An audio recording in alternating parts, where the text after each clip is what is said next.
The sun rose over Virginia Beach with a sharpness that seemed to slice the horizon in half. One side bathed in gold, the other still drowning in the night. Brooke Tanner had grown up beneath that sky. The sound of fighter jets from the nearby Naval Air Station was her childhood lullaby, the rhythmic crashing of the waves her alarm clock. Her life had always been measured in the language of the sea and the sound of engines that roared with purpose. Her father, Commander Richard Tanner, was the kind of man who never raised his voice but could silence a room with his stare. A veteran of multiple deployments, he was a name whispered with respect in Navy circles. Her mother, Claire, was his opposite, gentle, artistic, the type to press flowers in books and quote poetry over breakfast. Yet it was Claire who told Brooke the words that defined her life. Strength isn't noise, sweetheart. It's what you do when nobody believes you can. Brooke took that to heart long before she understood what it truly meant. At age 12, she was already the kid who climbed trees higher than the boys dared, who ran laps on the beach at dawn, who swam until her skin blistered from salt. The neighborhood boys called her Iron Girl. She didn't know if it was meant as mockery or respect. She just knew it felt right. Her mother worried that she was pushing too hard, but her father only smiled with pride. "She's got the ocean in her blood," he said. "The waves knock her down, and she laughs." In high school, Brooke was unstoppable, straight A student, varsity swimmer, captain of the JROTC unit, and the kind of competitor who didn't play to win but to dominate. Yet no matter how many awards she earned, one dream burned brighter than the rest, becoming a Navy SEAL, the elite of the elite, the best warriors in the world. Everyone laughed when she said it out loud for the first time. Her classmates thought it was a joke.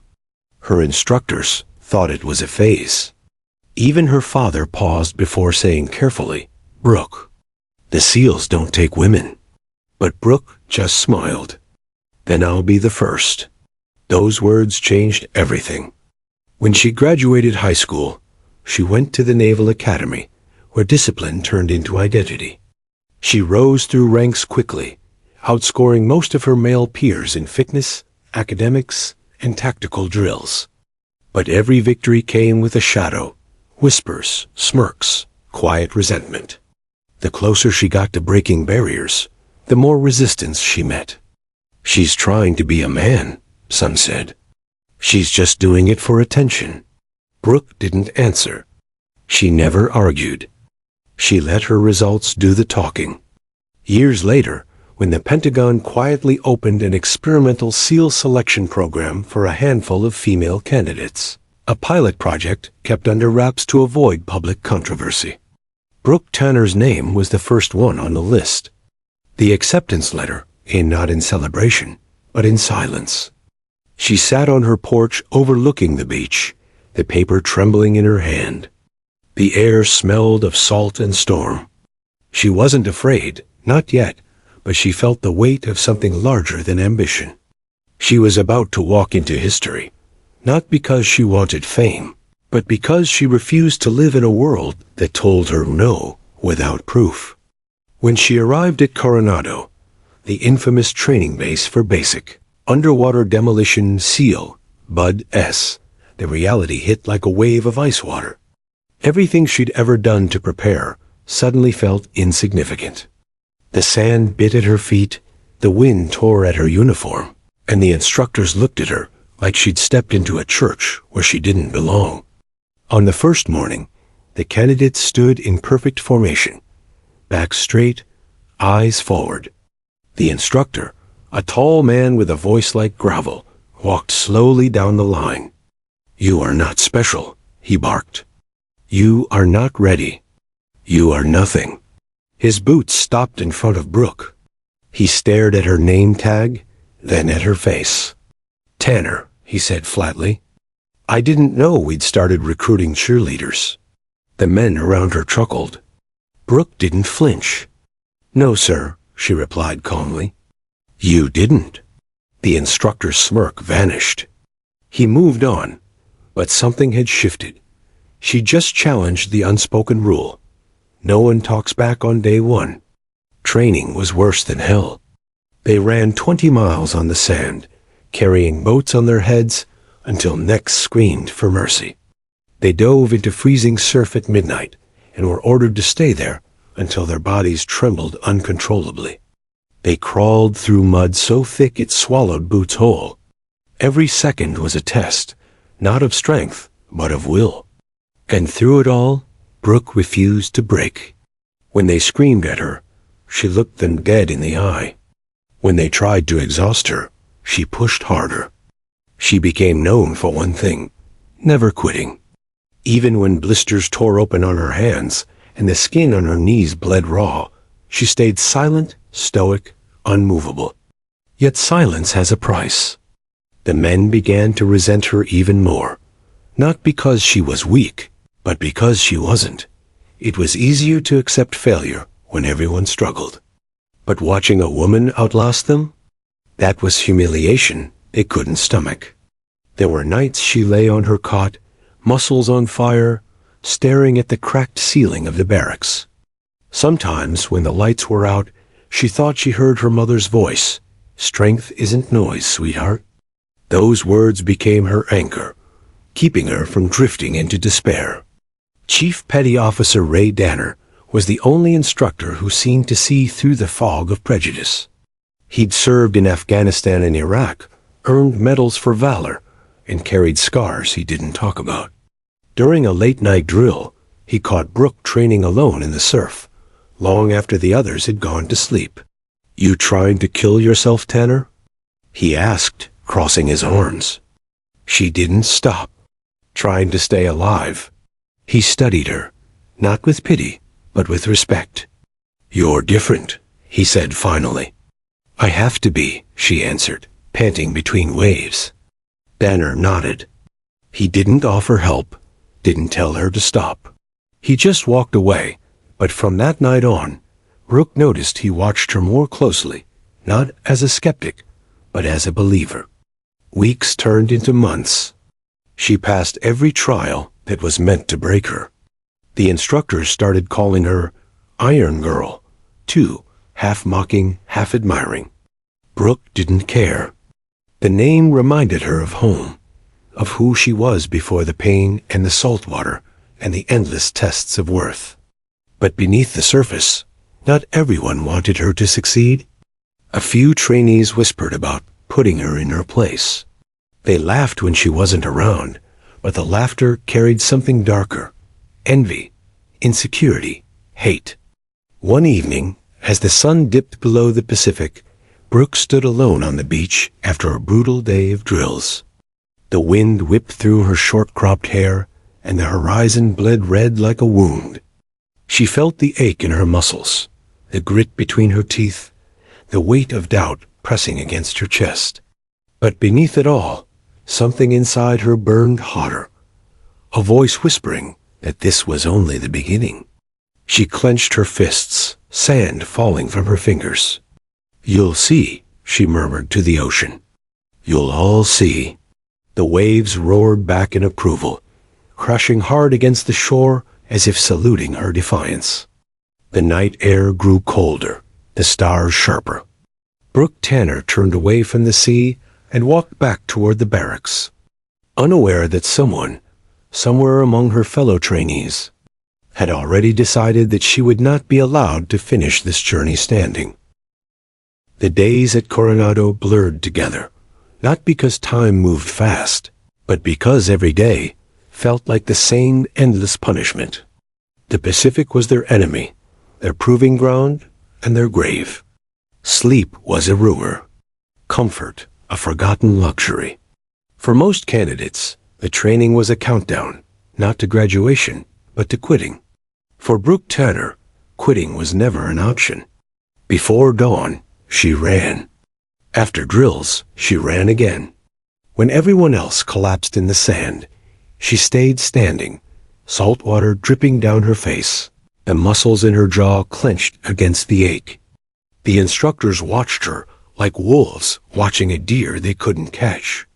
By week 3, she'd already earned a reputation, part respect, part resentment. "She doesn't break," one trainee muttered in the showers. "She will," another replied. "Everyone breaks." They didn't say her name.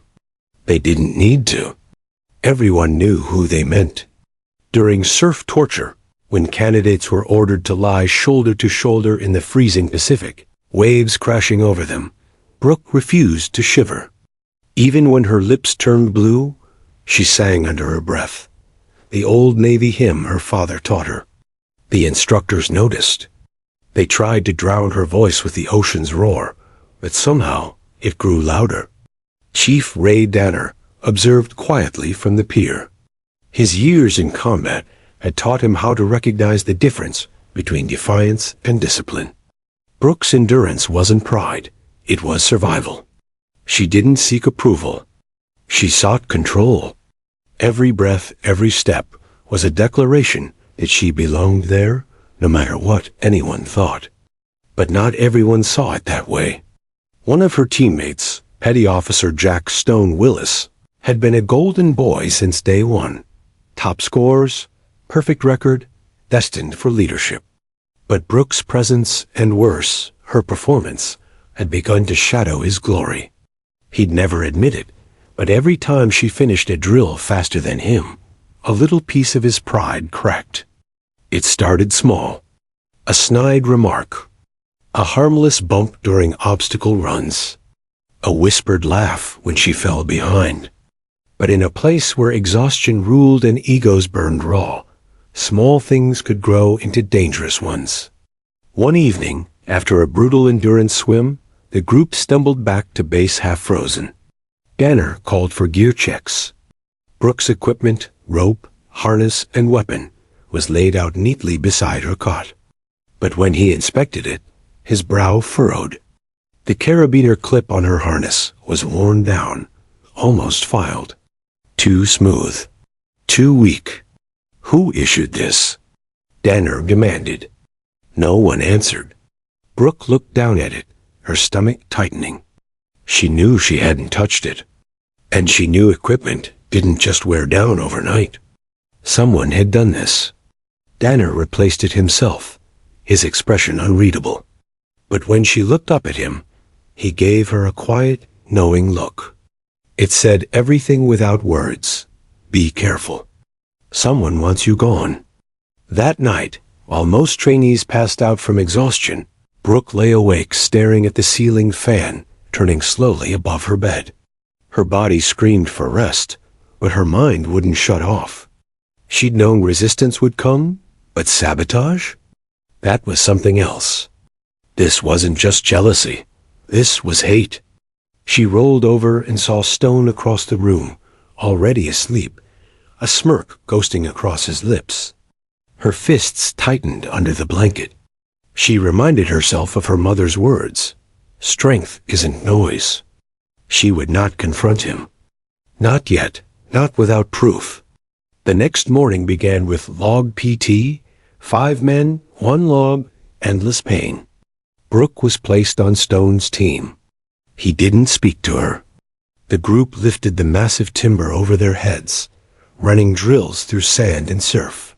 Her shoulders screamed, her arms trembled, but she refused to drop her side. Stone gritted his teeth, whispering under his breath, "Try not to slow us down, sweetheart." Brooke met his glare without a word.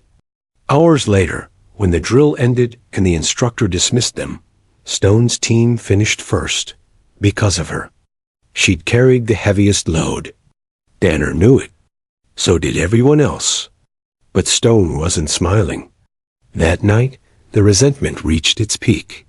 During chow time, a few men sat around, voices low. Brooke walked in, tray in hand. The chatter stopped. She felt the silence like a knife. Someone muttered, "Should have stayed in admin school." Another snorted, "She'll wash out before Hell Week." Brooke set her tray down and ate in silence. Every bite tasted like grit. Every breath was a reminder. This place wasn't built for her, and no one wanted it to be. When Hell Week finally came, it was worse than legend. 5.5 days with almost no sleep. Constant motion, constant cold, constant pain. Men hallucinated. Some cried. Many quit. Brooke did not. On the third night, during a team navigation exercise, a storm rolled in, wind howling, waves exploding against the shore. They were ordered to rappel down a cliff face in full gear. Visibility was near zero. The instructor shouted over the storm, "Move, move, move." Brooke checked her rope, the harness, the carabiner. Everything seemed fine. She gripped the rope, body trembling from exhaustion and cold. Behind her, Stone clipped in silently.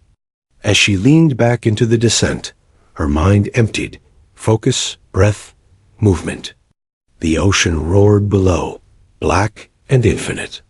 Every fiber in her body screamed from fatigue, but she pushed through, step by slow step down the cliff. Then it happened. A sharp crack, a jolt, and she was falling. The rope gave way without warning. She hit the rocks below with a sound that silenced everything else, even the storm. For a second, she didn't move. The world blurred. Darkness, rain, pain. She tried to stand, but her arm hung at an impossible angle. She couldn't feel her hand. Above, shouts echoed. Danner's voice boomed. "Medic! Get her up here now!" The next few minutes were chaos. Brooke was lifted, bleeding, half-conscious. The helicopter arrived fast, its blades slicing through the rain. As they carried her aboard, she turned her head weakly, her vision swimming, and saw Stone staring down from the cliff, expression unreadable, face pale. The hospital lights were blinding.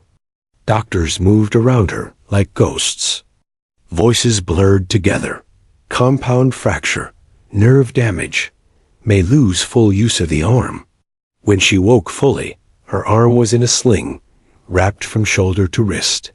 Pain pulsed through her body like electricity. Danner stood by her bed, eyes shadowed. "You're lucky to be alive," he said quietly. She tried to speak, but her throat was dry. Finally, she whispered, "The rope."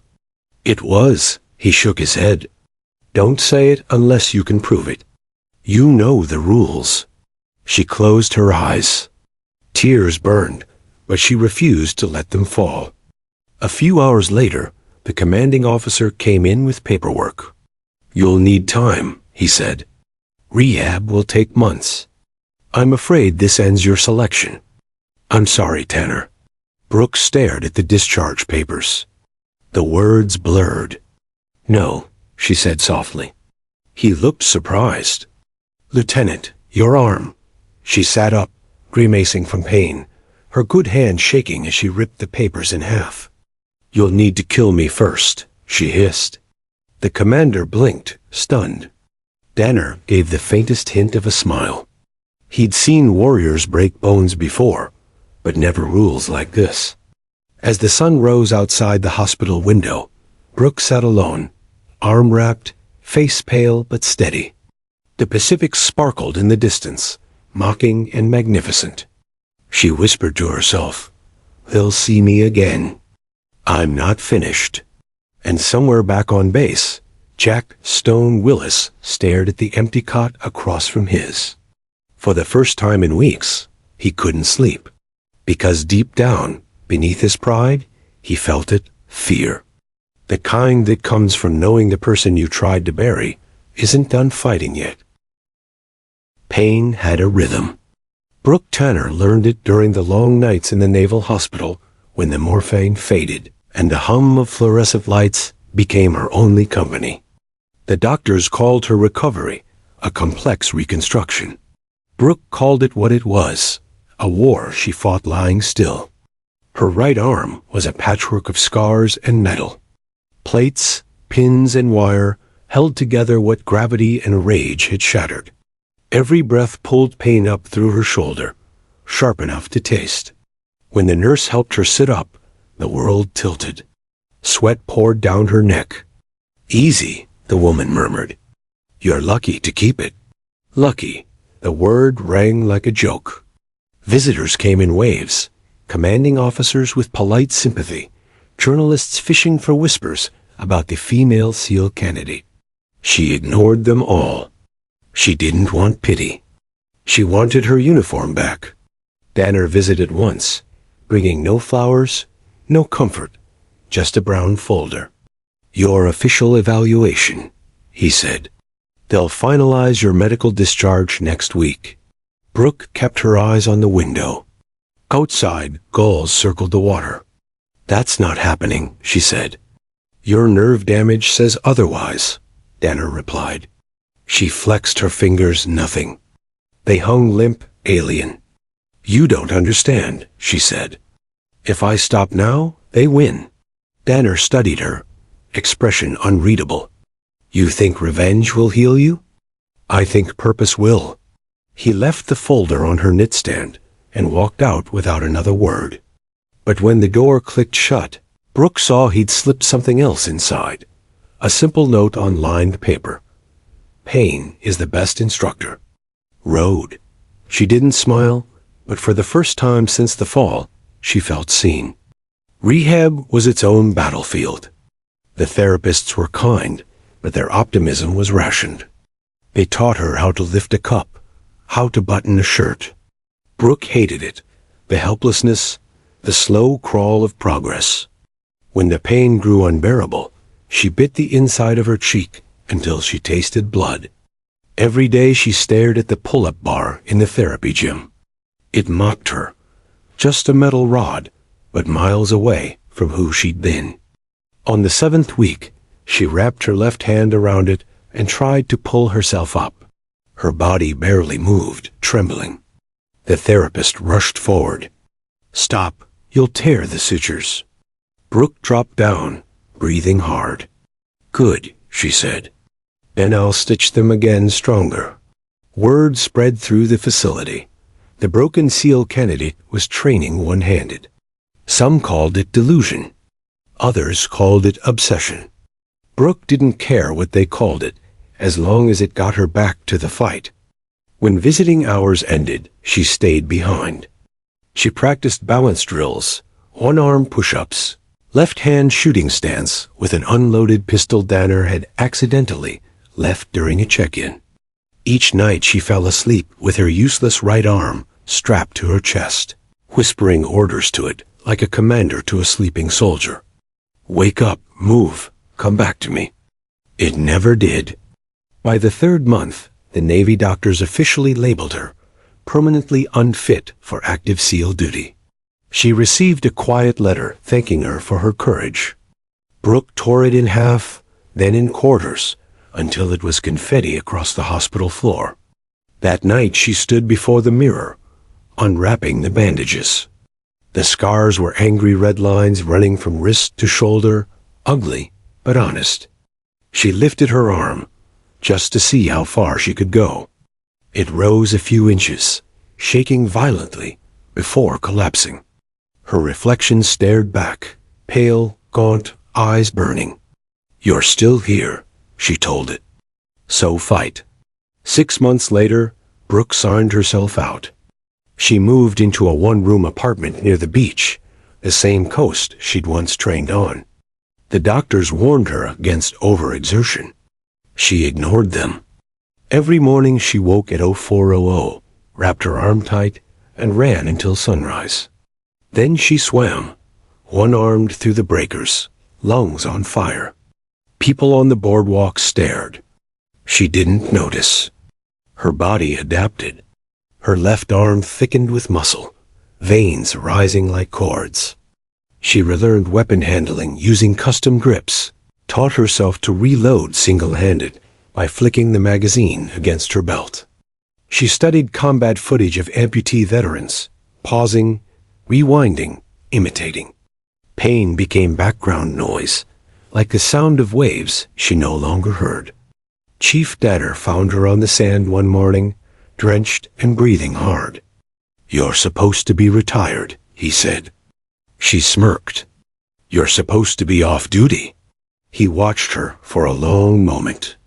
"You really think you can pass again?" "I don't think," she said. "I know." He sighed, but there was pride beneath the exhale. "Then train smart." "Not angry. I'll do both." From that day, they trained in secret. Late nights in empty gyms, early dawns in freezing surf. Danner adjusted every exercise to her limitation. One-arm climbs, asymmetric rifle drills, precision marksmanship from unconventional stances. Every success lit a spark behind her eyes. Every failure fanned it hotter. "Your balance is better than before," Danner said once after she completed the obstacle course solo. Brooke grinned. "Because there's less of me to balance." He chuckled. "That's not how physics works. It's how willpower works." Still, there were moments of collapse, nights when the pain came back cruelly, when her fingers refused even the simplest task. She'd sit on the floor, sweat mixing with tears she refused to name. She would remember Stone's smirk, the way he'd looked down from that cliff. The anger kept her breathing. The ocean outside her window whispered, "Don't stop." By month 9, the transformation was undeniable. The once broken candidate now outperformed most healthy operators. Her file crossed desks in Washington. Whispers returned to Coronado. Danner filed an unofficial request for reassessment under exceptional adaptation. The review board met in secret. A dozen officers sat behind a polished table, skepticism thick in the air. Brooke stood before them, uniform immaculate, her right arm hanging still but present, a badge of pain. One admiral leaned forward. "Lieutenant Tanner, you understand that Bood S is designed for full physical capacity. You have permanent impairment." Brooke nodded. "Yes, sir." Then variably. She raised her left hand, steady, unwavering. "Because I can still fight. And the enemy doesn't care how many arms I have." Silence followed. Someone shifted uncomfortably. Another cleared his throat. Finally, the senior officer said, "We'll consider it." When she left the room, Danner was waiting in the hallway. "Well, they'll call," she said. A week later, they did. Against every expectation, and to the fury of some, Brooke Tanner was reinstated for conditional re-entry into SEAL training. The night before she returned, she walked the beach alone. The wind cut cold against her skin, carrying the same scent of salt and storm that had haunted her since childhood. She looked down at the water and saw her reflection rippling, one arm whole, one scarred, both strong. For months she had dreamed of this moment, and now that it was real, there was no triumph in her chest, only focus. "You broke me," she whispered to the dark horizon, to Stone, to every voice that had told her no. "But you forgot to bury me." Lightning flickered far out at sea, illuminating the waves like applause.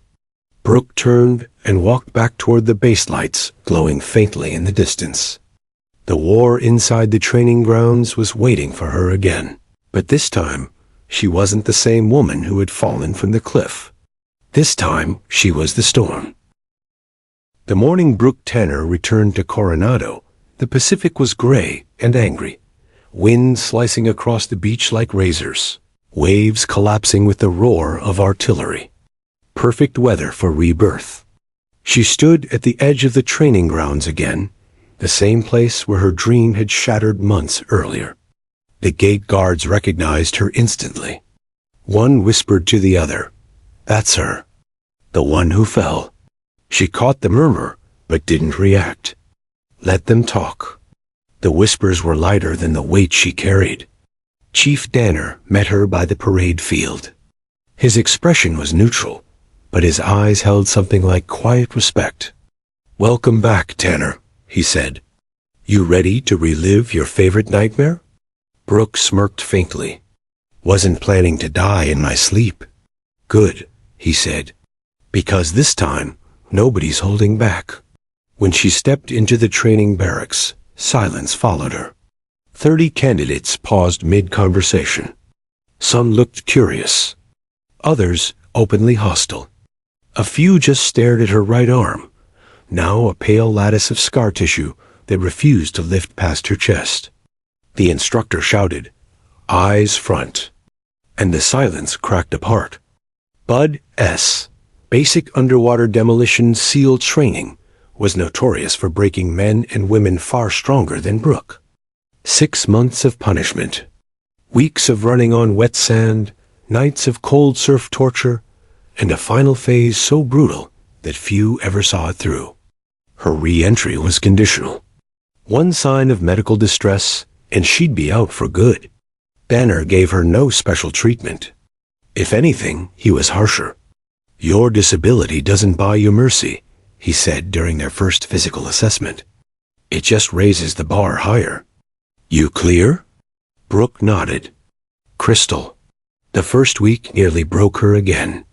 Cold water drills hit differently now. When her right arm went numb, she had to kick harder to stay afloat.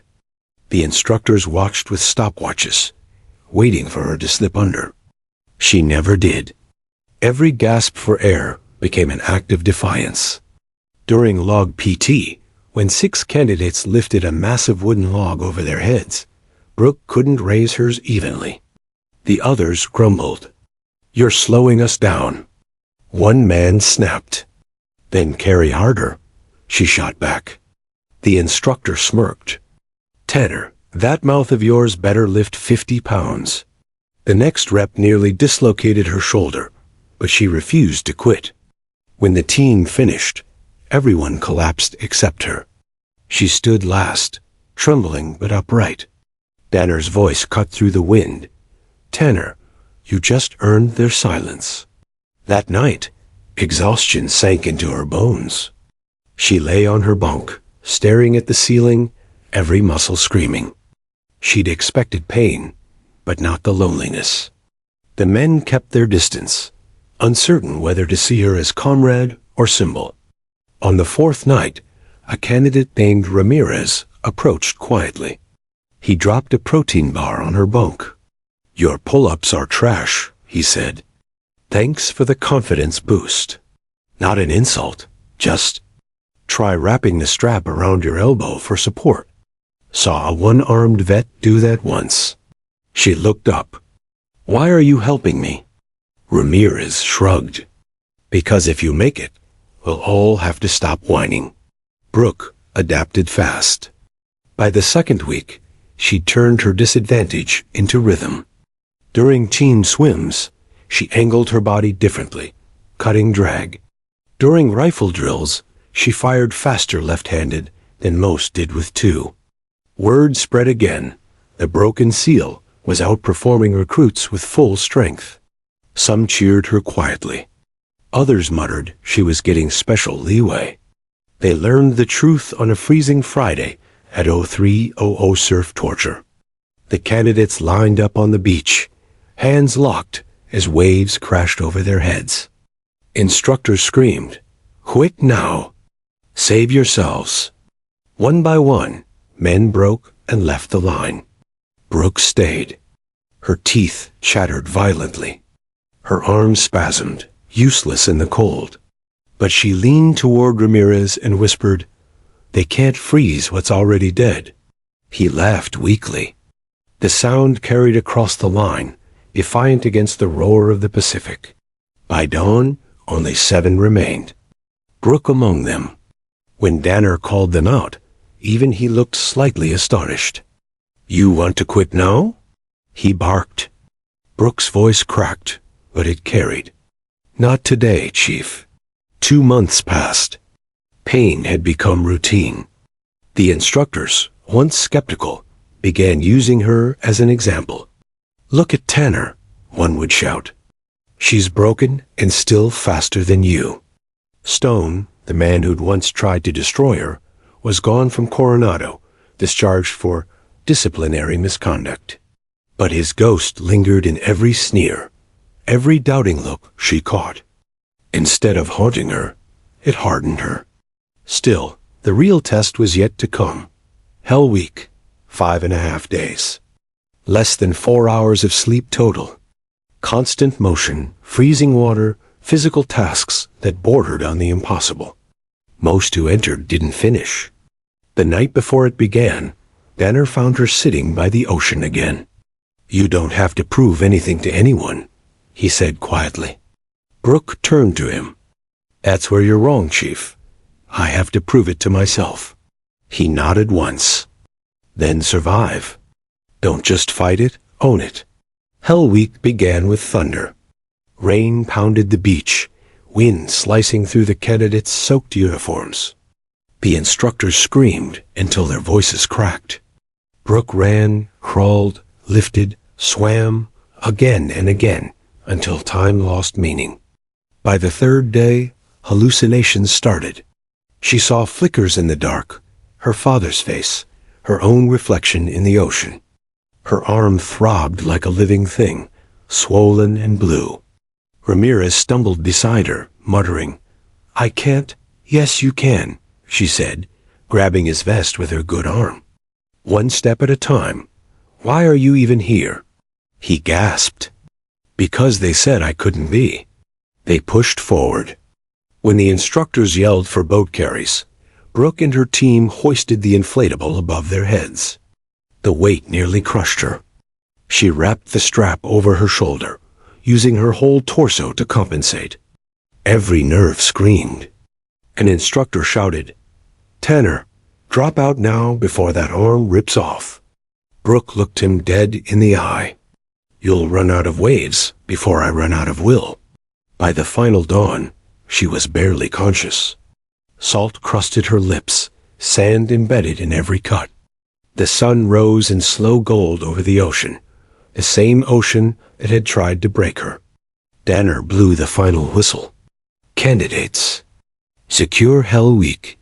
Brooke collapsed to her knees, shaking.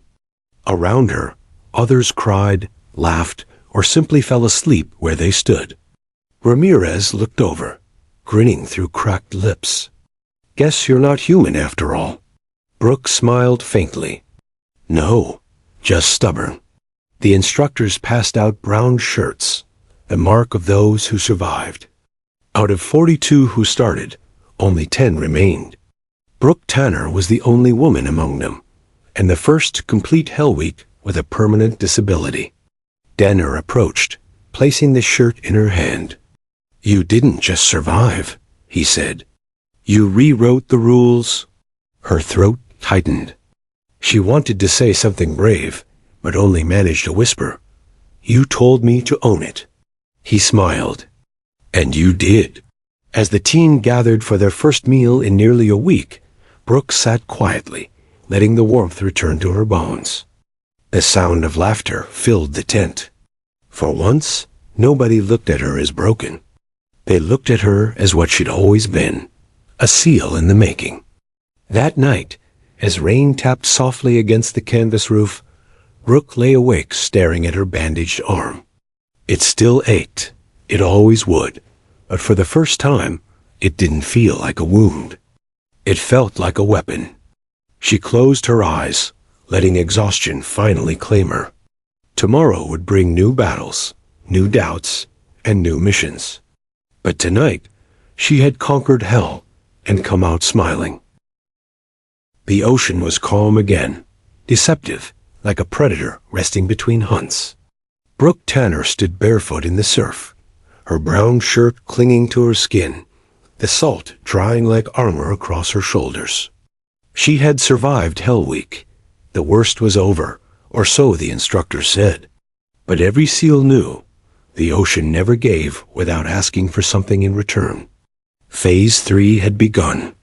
The final stretch of Bud-S training, advanced tactical operations, demolition, and underwater navigation. The phase that turned survivors into warriors. Brooke woke before dawn, as always. Her left hand tied her boots while her right arm, stiff, scarred, and half numb, hung at her side like an old comrade who refused to die but couldn't quite fight. She'd stopped hating it. Pain had become a familiar roommate. Ramirez appeared beside her, grinning. "Morning, Iron Woman. Morning, Meathead." He laughed. You realize you've become a legend around here?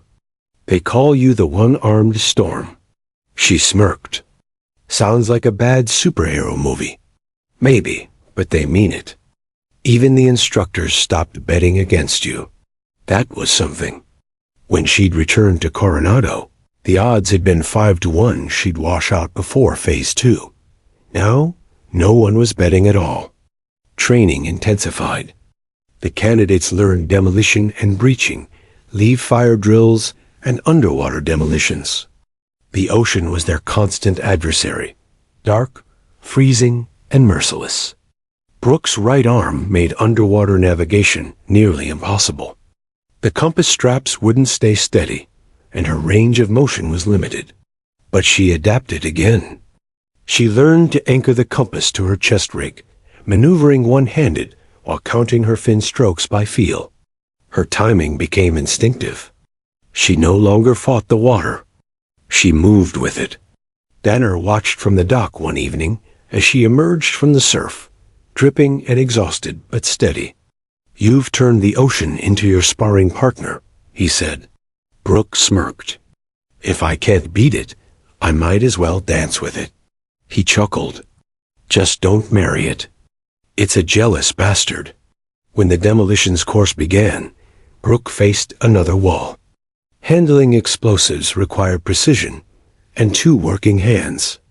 Every instructor told her the same thing. You can't rig C4 safely with one hand. She didn't argue. She simply found a way. During night exercises, she used her teeth to hold wires, her elbow to brace detonators, her knees to anchor charges. It was ugly, awkward, and slow, but it worked. By week 4, she was setting demo charges faster than anyone else in her class. When the instructors realized it, their skepticism turned into quiet respect. Lieutenant Tanner, one of them said after an evaluation, "You're either insane or brilliant. Why choose?" She replied, "The transformation wasn't just physical anymore. Something deeper had shifted, in her, and in those around her. When recruits struggled, they looked to her. When exhaustion threatened to break them, they followed her lead. She never gave speeches. She didn't need to. Her presence said everything. Pain was survivable. Failure wasn't final."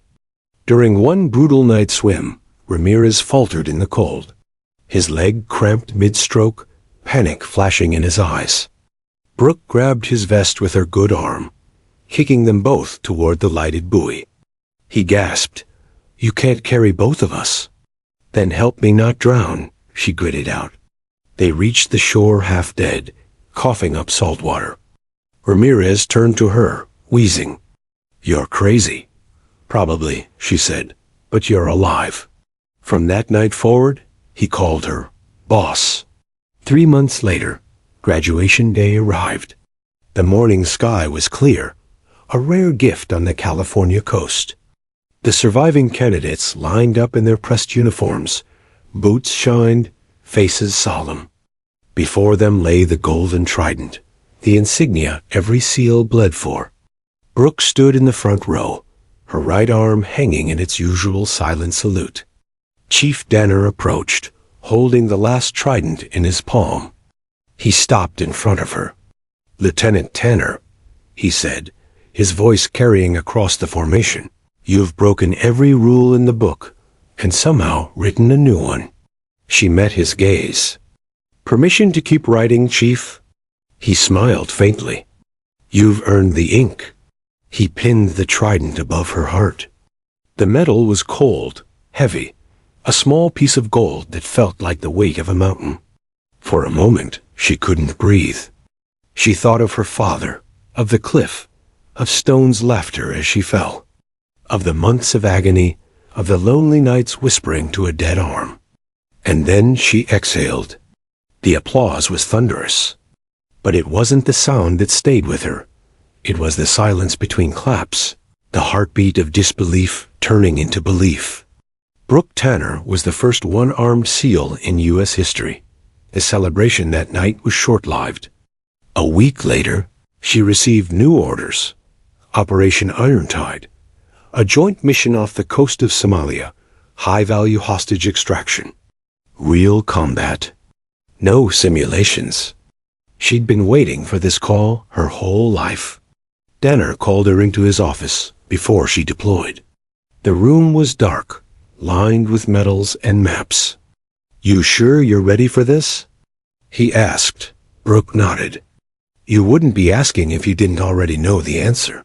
He studied her for a long moment, then handed her a sealed file. "Intel brief, but one thing you should know before you read it." "What's that?" He hesitated. "The tactical advisor attached to the op is your old instructor, Stone." The name hit like a bullet. For a second, the air left her lungs. "He's back?" "Civilian contractor. New identity, new company. Claims he's changed." Brooke clenched her jaw. "Some people don't change, Chief. They just hide better." Danner's eyes softened. "Then make sure you see him clearly this time." That night, Brooke sat alone on her bunk, the file unopened on her lap. She stared at her scarred hand, the one that couldn't hold a rifle anymore, and flexed her fingers as far as they would go. Stone's ghost had followed her through every stage of this journey. But now he was flesh again, waiting at the other end of a mission. The irony wasn't lost on her. The man who had broken her would now stand beside her in battle.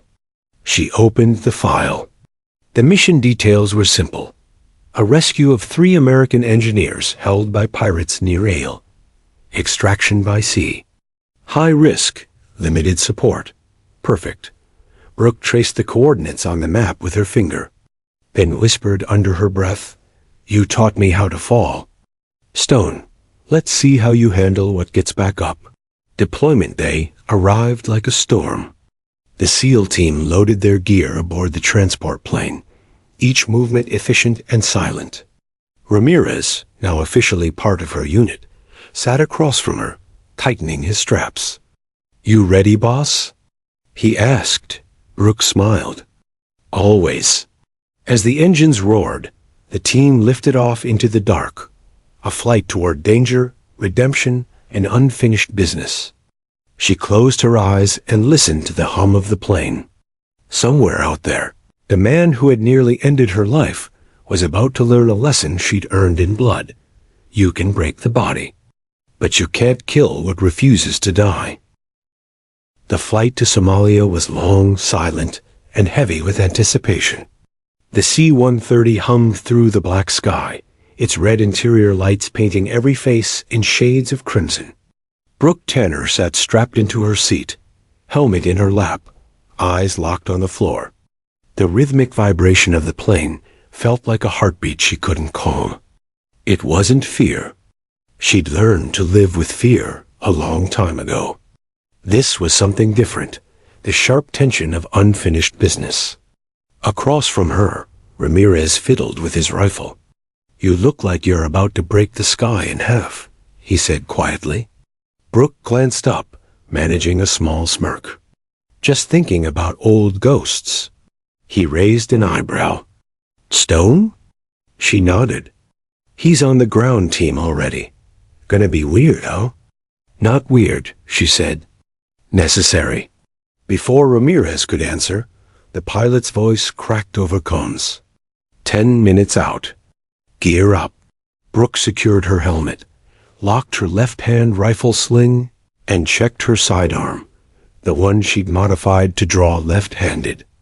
Her right arm hung still beneath the combat sleeve, numb but steady. It wasn't useless anymore. It was a reminder. The ramp dropped open, wind slamming through the cargo bay. The night outside was a blur of stars and sea. The team jumped one by one into the darkness, silent ghosts falling into war. The ocean greeted her like an old rival, cold, brutal, and alive. Brooke hit the surface and disappeared into its black throat. Her body remembered every movement from years of training. One arm, one mission, one heartbeat at a time. The team surfaced near the Somali coast, their silhouettes invisible beneath the waves. In the distance, faint lights glimmered. The pirate stronghold, an old fishing compound turned fortress. Danner's voice came through comms, calm and precise. Tango team move. Minimal noise. Extraction window. 20 minutes. Brooke's pulse steadied. The water lapped softly against her mask as they crept toward shore. Sand met boots, waves faded, rifles rose. And there he was, waiting in the shadows near the dune line. Stone. He looked almost the same. Thick shoulders, hard eyes, but older now, his hair peppered with gray. Civilian contractor gear instead of uniform. When their eyes met, something cold passed between them. "Tanner," he said flatly. "Stone," she replied. "You made it. Seems I did." He gave a tight nod, his tone unreadable. "Good.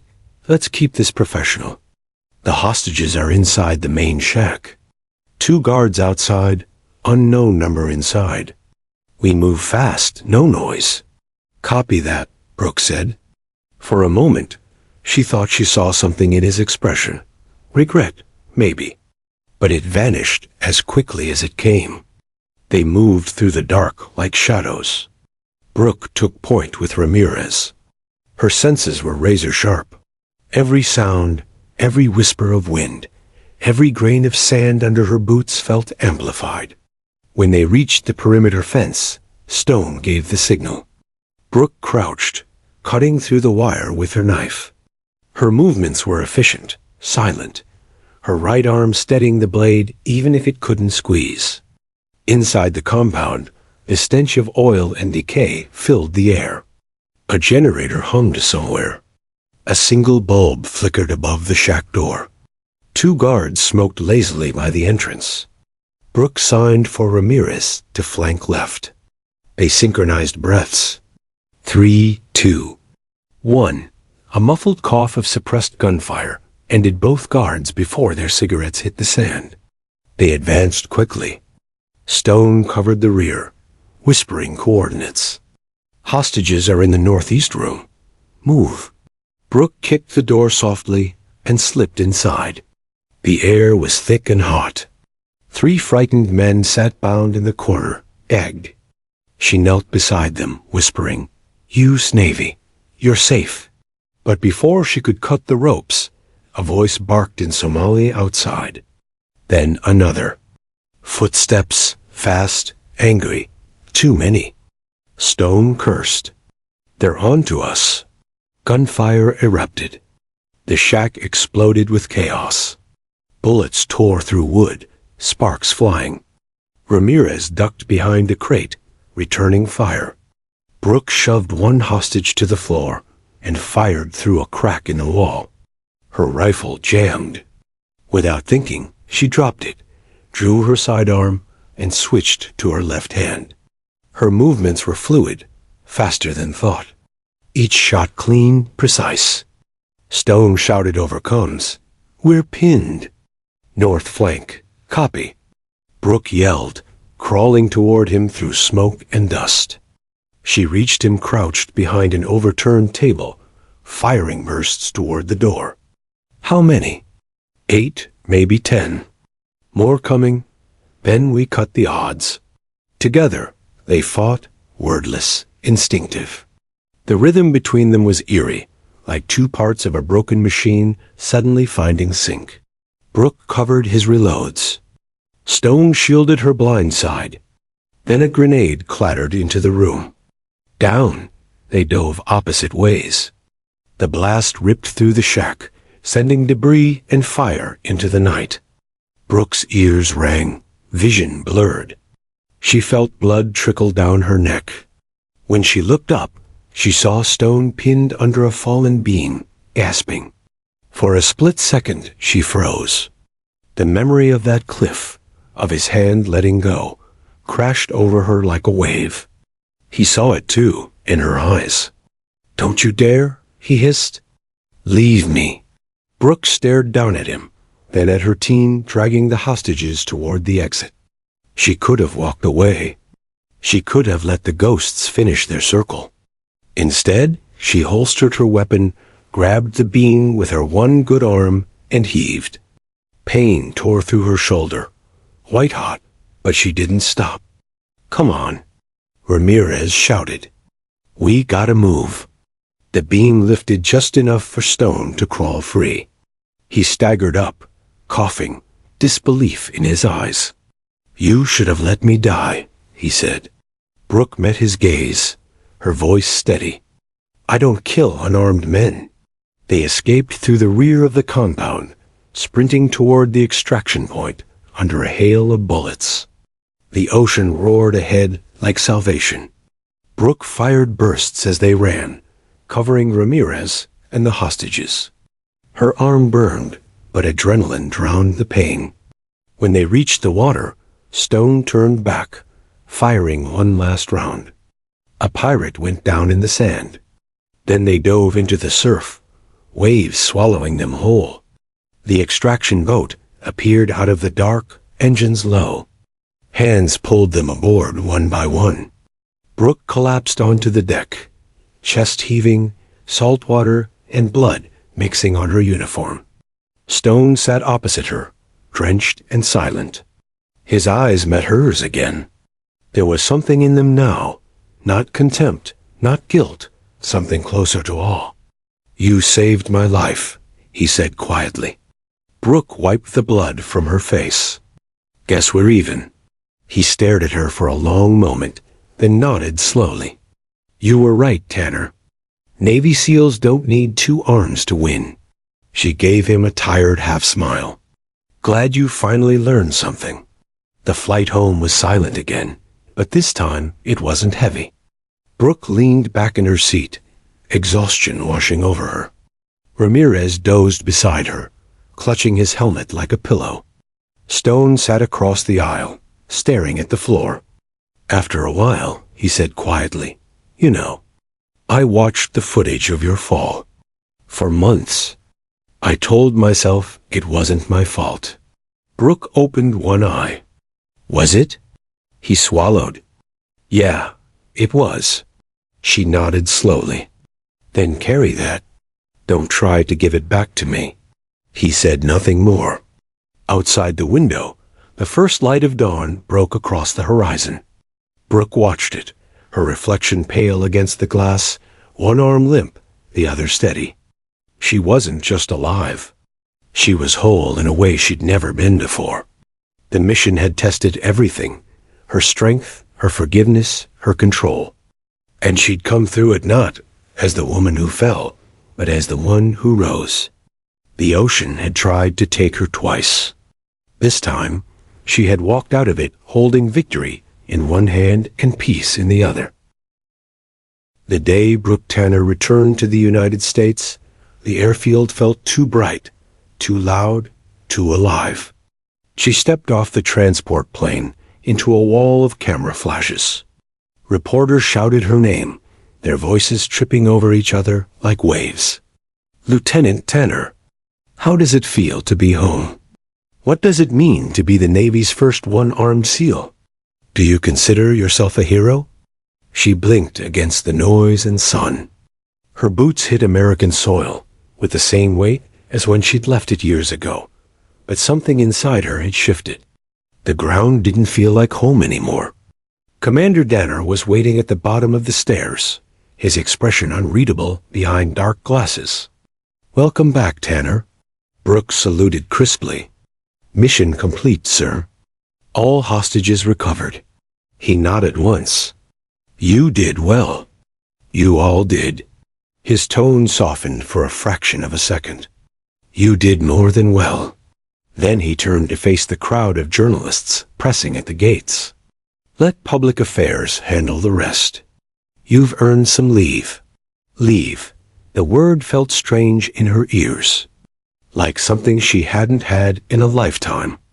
2 weeks later, the Pentagon called her back. Brooke sat in a conference room that smelled faintly of coffee and new paper. A massive screen on the wall showed edited footage from the Somalia rescue. Gunfire muted, explosions filtered, the story reshaped into clean heroism. Across the table sat a pair of Navy PR officers, both wearing smiles too polished to be real. "Lieutenant Tanner," one began, "your story has inspired millions already. The world loves a symbol of resilience. We want to make you the face of a new campaign, Operation Unbroken. Motivational speeches, media appearances, maybe even a book deal down the line." Brooke stared at them. "You want to sell what happened out there?" "Not sell," the woman corrected quickly. "Celebrate. You're proof that the human spirit can overcome anything. The Navy needs that message right now." Brooke leaned back, her jaw tightening. "The Navy needs honesty, not slogans." "People don't rally behind honesty," the man said gently. "They rally behind heroes." The room went silent. Brooke's left hand clenched into a fist on the table. Her right arm twitched involuntarily beneath her sleeve. "Heroes don't ask to be built into myths," she said finally. "They just try to stay alive." The woman's smile faltered. "We understand, Lieutenant, but—" "No," Brooke interrupted. "You don't." She stood up, saluted curtly, and walked out. The next morning, her face was on every news channel. "American hero returns. One-armed Navy SEAL defies ODDS." Every anchor spoke her name with reverence. Every headline turned her pain into poetry. Footage of her walking off the plane played on repeat. They replayed her smile, the one she hadn't even realized she'd given. And somewhere in all that noise, Brooke Tanner disappeared again, buried under the legend they needed her to be. She tried to return to normal life, but normal was gone. At the gym, people whispered her name like she couldn't hear them. At the grocery store, strangers asked for photos. One man tried to shake her right hand, realized his mistake mid-reach, and awkwardly backed away. At night, she dreamed of water, endless, black, rising fast. Sometimes she woke to the feeling of falling. Sometimes she saw Stone's face beneath the waves, asking for help she didn't want to give. The Navy offered her therapy. She went once. The therapist smiled too much. "You must be so proud," she said. "You've changed what people think is possible."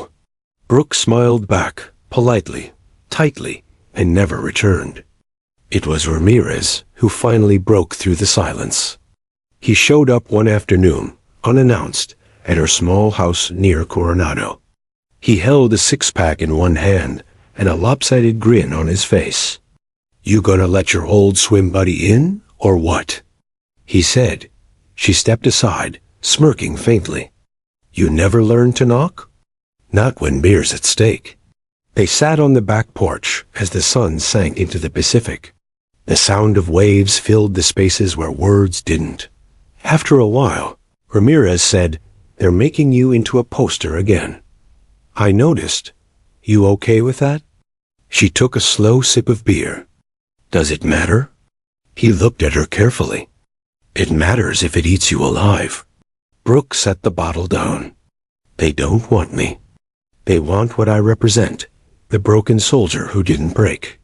The neat ending. He nodded. "Then maybe give them a new ending." She looked at him, confused. "Don't hide," he said simply. "Tell your story the way it really happened. The ugly, the pain, the part where you almost drowned, all of it. If they want a story, make them choke on the truth." Brooke stared out at the horizon. The waves were gold now, turning black beneath the dusk. "You think anyone wants to hear that?" "Maybe not," Ramirez said. "But someone needs to." That night, she opened her laptop for the first time in months. The screen glowed against the dark, blank and waiting. Her fingers hovered over the keyboard. Then slowly she began to type. "They broke my right arm before they ever touched it. They broke it with words, with doubt, with silence. They told me I wasn't built for war, and then they sent me into one." She wrote until dawn. The words poured out like blood finally finding air. The fall, The silence. The training. Stone. The ocean. The mission. The forgiveness. Every piece of it raw, unfiltered, real. When she finished, she sat back and read the first few paragraphs. Her throat tightened. For the first time since the cliff, she felt lighter. Not fixed, but free. A week later, she received an email from the Navy Public Affairs Office. They'd read her piece. Someone had leaked it online, and now the story was spreading. Not the polished version. Hers. The real one. Thousands of comments flooded in. Veterans, amputees, survivors, all saying the same thing. You told my story too. Brooke turned off her phone and went outside. The ocean wind whipped through her hair. Stone called later that evening. She almost didn't answer. But curiosity won. His voice was rough. I read what you wrote. Didn't think you were into memoirs, she said dryly. I'm not, he admitted. But I needed to say, thank you, for not making me the villain. You made yourself that, she said softly. I just stopped carrying it. He was quiet for a long time. You ever think we're all just trying to forgive the parts of ourselves that didn't survive? Brooke looked at the ocean, its endless horizon glowing faintly under the moon. Every day. Months passed. Her story continued to spread, but she stayed out of the spotlight. She trained new recruits quietly, not as the Navy's symbol, but as Brooke Tanner, instructor, survivor, soldier. One day, a young SEAL candidate stopped her after a session. Ma'am, he said shyly, I read your piece. I just wanted to say, I didn't think I could make it through. But you made me believe I could. Brooke smiled, a real one this time. You don't need to believe in me, she said. You just need to believe you won't quit. As he ran off, she turned toward the water again. The ocean shimmered under the morning light. For years, it had been her enemy, the thing that swallowed her whole. Now, it just looked like home. That night, she wrote the final line of her memoir. They called me unbreakable. They were wrong. I broke over and over. But breaking isn't the end. It's the proof that you can begin again. She hit save, closed the laptop, and sat in the quiet. Outside, the wind carried the sound of waves. Inside, Brooke Tanner finally felt what peace really sounded like. The ceremony hall smelled of polished wood and anticipation. Flags hung silently from the walls, heavy with history, their folds echoing generations of men and women who had bled, fought, and died in the name of the Navy. Brooke Tanner walked down the aisle slowly, her left hand brushing the side of her uniform jacket. Her right arm hung at her side, useless but present, a reminder of every battle she'd survived, every wall she had climbed, and every fear she had conquered. The hall was packed.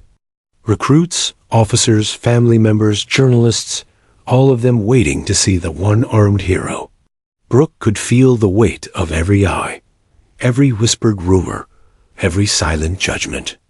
She paused at the podium, hands steady despite the nerves in her chest. Her trident glinted in the overhead lights.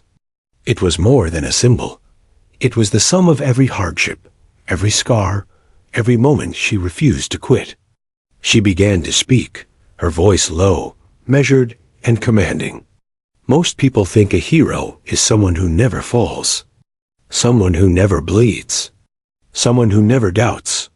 She paused, letting the words sink. The audience leaned forward without realizing it. That's not true. Heroes fall. They break. They fail. I broke my right arm during training, and for a long time, I believed that was the end of me. Some people told me I wasn't built for this. Others laughed. Some left, thinking I'd never survive Hell Week. Even I doubted myself at times. She looked across the room, meeting the eyes of new recruits, young soldiers who had yet to learn the cost of combat. But breaking isn't the end. Breaking is proof that you can begin again. She told them the story, every moment they hadn't seen on television. The fall from the cliff, the months in rehab, pain pulsing in her shoulder and wrist, the nights spent training one-handed while the world slept, her return to Bud S., Hell Week, Somalia, Stone, the mission, the fear, the anger, the courage. She didn't sugarcoat it. She didn't dramatize it. She told it raw, unfiltered, and real. The hall was silent, save for the occasional intake of breath.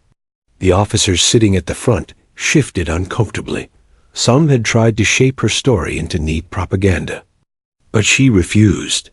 This was not theirs to control. This was hers. When she spoke of Stone, the room held its collective breath. "He tried to break me," she said simply. "And for a long time, I let him define who I was. But you know what I learned? You can't stop someone from breaking you. You can stop yourself from staying broken." Her words hung in the air. Even Stone, who had been invited quietly at the back of the hall, flinched. His face betrayed regret, shame, and recognition. Brooke looked out at him and nodded once. Not with approval, not with forgiveness, but with acknowledgement. She had survived him, and more importantly, she had survived herself. The final part of her speech shifted, softening without losing power. "To the next generation of SEALs," she said, her gaze sweeping across the room. "Remember this. It is not the uniform, the medal, or the title that defines you.